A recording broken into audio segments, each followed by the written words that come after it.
Hello, this is Mike DeVore. In this presentation, I'm going to introduce the project for Capstone 1 for the spring 2022 semester.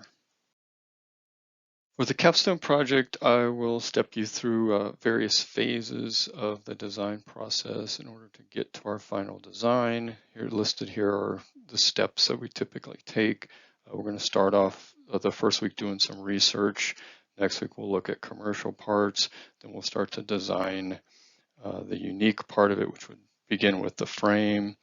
We'll create fully dimensioned CAD drawings, so we'll create solid models, detailed drawings. We'll create sub-assemblies and assembly drawings. We'll find vendors for all our commercial parts, create a bill of material, complete a stress analysis, and develop a manufacturing process, which will then carry forward to the Capstone 2 class. As I'm sure you know, there'll be quite a few drawings to be completed in the class. In fact, that's really the bulk of the work, and the bulk of your grade is going to be based a lot on the drawings that you do. So again, we'll work on 3D models and create detailed drawings for everything, which we'll then use to actually build the product. And we're not going to be able to build it if we don't have good drawings.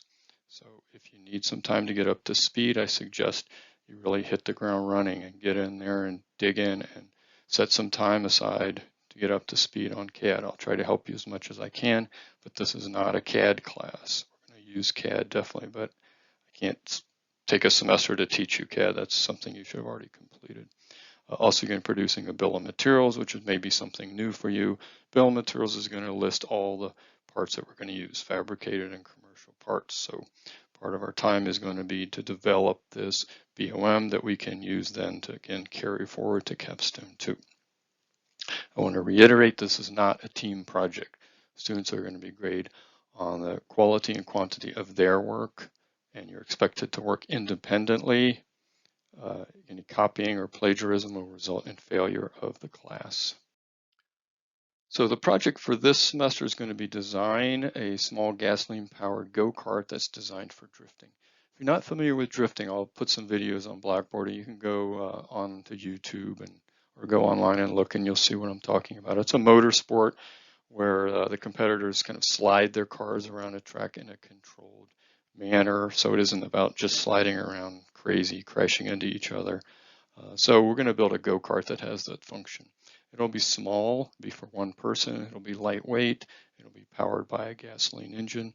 So one thing to focus on is keep the vehicle small.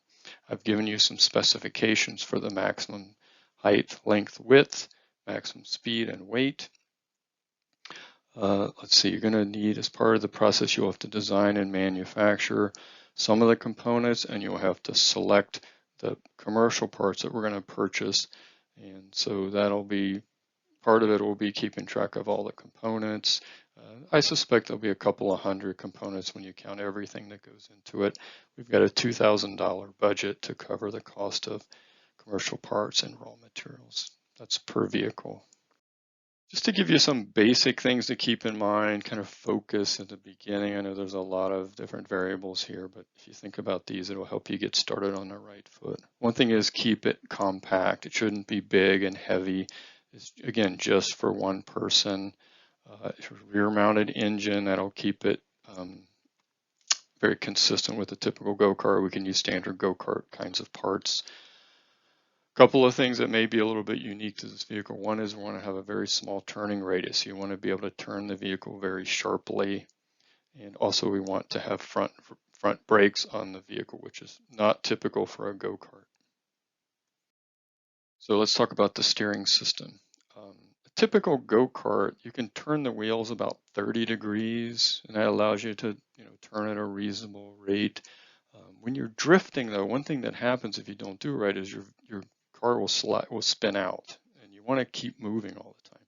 And having the ability to turn your wheels more allows you to have better control of the vehicle as you're sliding.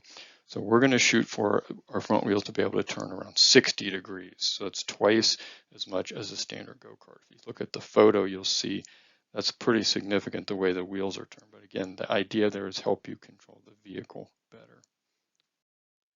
I talked about front brakes a minute ago. Typical go-kart has a solid rear axle and it has a brake on the back. So when you put on the brakes, then the rear wheels will actually stop you. Because what we're going to do with a drift kart is we're going to put PVC sleeves on the back tires, and that'll allow the back end to slide around easier.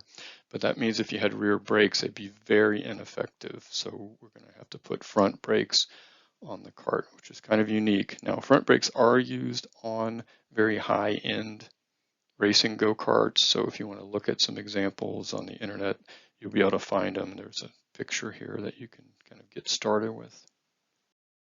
So you need to get comfortable with the idea of commercial parts versus fabricated parts. So commercial parts are parts that are going to be purchased. Think about things like wheels and tires, bearings and bushings, an engine, a steering wheel. Those are things that will purchase. They're relatively inexpensive as compared to how much it would cost for you to custom design your own wheels and tires or your own engine. So we will be purchasing these kind of standard go-kart type parts, and then we're going to use those in our unique design to build the vehicle that we want to our specifications. So what is it you're going to be designing? Well, there's a lot still left to be designed once you say, okay, I have a pile of commercial parts. What do I do with those? So your primary focus would be obviously the frame, the control system, like how is the motor mounted, the rear axle, how's the axle attached to the frame, those kinds of things.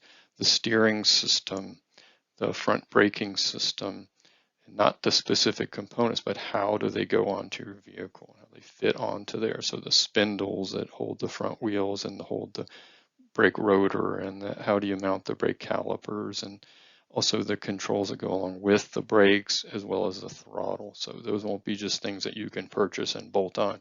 It's going to be unique to your project. And just some general notes about what you're going to be doing. Again, this should be a unique design. It'll be graded as such. So I suspect you could search on the internet long enough, you would find some plans for a go-kart that you could just turn in and say, here's my design. But that's not what this class is about. It's about you doing the design work. So keep that in mind. Okay, focus your energies on your work and not someone else's work. Really the dimensions, the materials, the specifications of the design within the guidelines I've given you, that's up to you. It's your design. Now, I'll be glad to help you along the way, but be creative. It's your design. Any sort of unique components that we're going to need, we're going to design and manufacture those. We're not going to take old parts off of another go-kart or an old car or motorcycle or something and cobble it together to make it into this project. I want you to think about a professional manufacturing organization that has to build 1,000 of these vehicles a year. So we're not going to use old parts. We're going to use new parts, or we're going to design and build our own unique parts. Along those same lines, we're not going to be purchasing kits, pre-made kit, or all you have to do is put the parts together, right? You're not going to learn much by doing that, okay? And also keep in mind, not a team project. You'll each be graded on your work. I want to briefly talk about raw materials. So material-wise, what do we use? That's kind of a big question because there's lots of possibilities, and I'll try to make it easier for you. For example, for the frame, we're going to use thin-walled 1-inch diameter tubing, and we'll use something called DOM, which is drawn over mandrel steel tubing. It's relatively inexpensive, it's very strong, it's pretty easy to work with, and it will create a very professional looking frame. We're not going to use square tubing or rectangular tubing for the frame.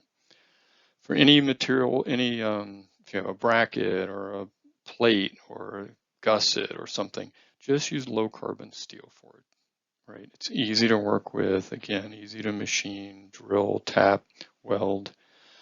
If you have something like a bracket or a plate or whatever, you don't need big, thick pieces of material. You don't need something that's 3/8 of an inch or 1/2 inch thick on a go-kart. Keep your stuff thin, like 3/16, that's 0.1875 inches. That's pretty much thick enough for just about anything that I can think of we're going to use. If you have some special concern, then talk to me about that and we'll look into it. Lastly, I'm going to tell you to be creative and have fun with this. Yes, it's a lot of work, but it can be an opportunity for you to really experience designing something the way you want it to be and go through this process. A lot of people don't get to do that. It's something to be proud of and something to really, hopefully, you'll learn a lot along